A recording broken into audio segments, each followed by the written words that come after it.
They told you tariffs would make America rich again, that China would pay the price. But here's the truth. Al Green just ripped wide open on the Hill. You paid for Trump's tariffs. Every trip to the grocery store, every higher price tag, every small business struggling to stay afloat, that wasn't China footing the bill. That was you. Mr. Treasurer, when you testified before the Senate, you indicated that the CDFI fund is a very important program. It's very important to us. Is this correct? I did, sir.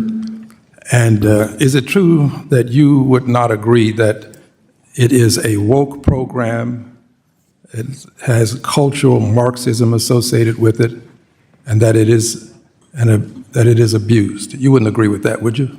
Sorry, I think the CDFI fund is performing its statutory functions as required. So you would not agree then that it's woke? Is it statutory function to be woke? I've never seen that in the statute, sir. Okay. What about Marxism? Is that associated with it in the statute? Again, sir, I've never seen that. Okay. Now, given that the president desires to cut into this program, you're the Secretary of the Treasury, what are you going to do about it to protect it? Sir, the skinny budget does propose a new $100 million award program that will provide access to affordable financing. Does that take care of the many billions that we put in, $12 billion to support the CDFIs? That's a lot. It's quite a distance from the $12 billion, sir.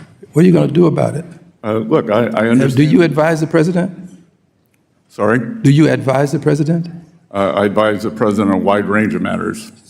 Is this considered a part of a wide range of matters? Would you advise the president that he shouldn't cut these funds? I look forward to working with you and the committee to ensure these programs operate efficiently for taxpayers. What about efficiently for taxpayers and efficiently as a result of them being in place to do so? If you don't have the money, they can't be efficient. They can't serve taxpayers if you don't have the money. 61% of these programs are in Republican districts.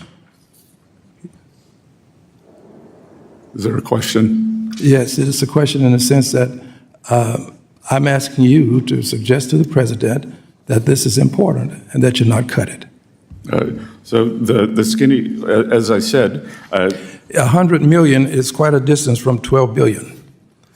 Well, that's not the annual appropriate. 12 billion is not the annual appropriation. No, but 12 billion is what we, a bipartisan group of folk, put into the CDFIs as well as into the minority depository institutions. We don't want to see that cut. Let's go to another area.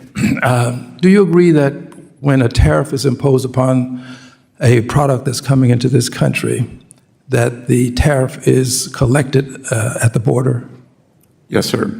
And do you agree that that money that's collected goes into the Treasury's coffer?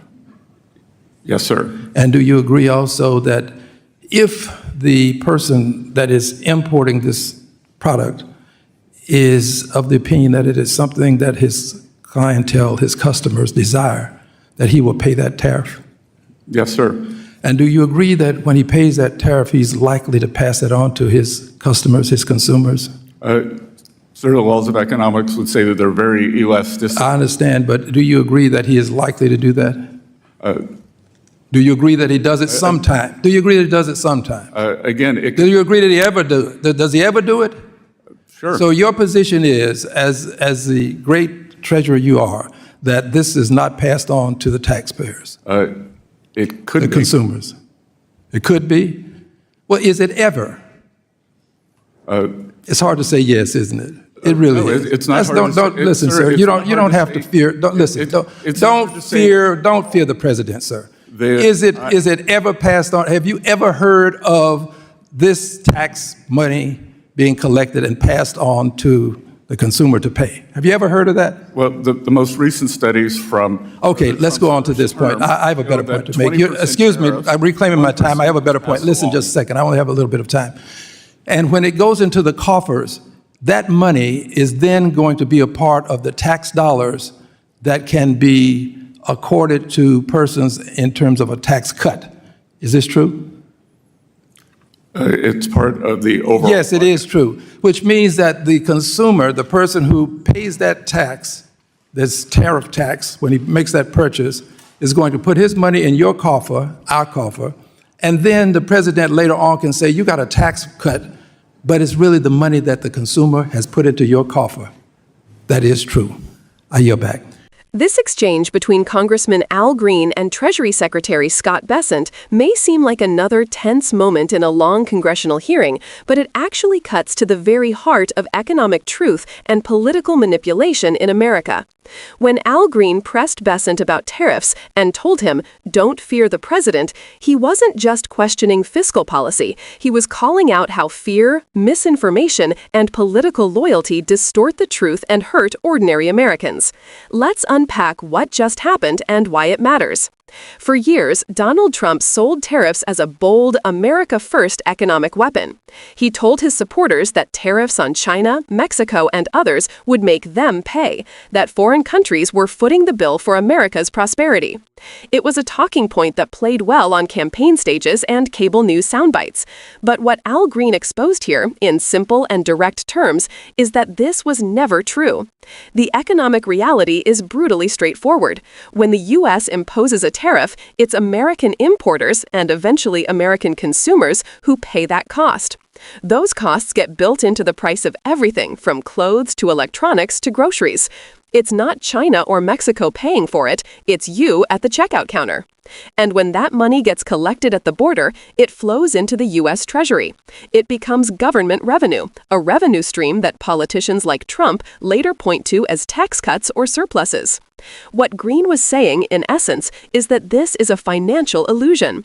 The government is taking from one hand and giving back with the other, and calling it a gift. Imagine paying extra for the same goods at the store because of tariffs, only to be told later that you're getting a tax cut funded by the money you already paid. That's the loop. That's the deception.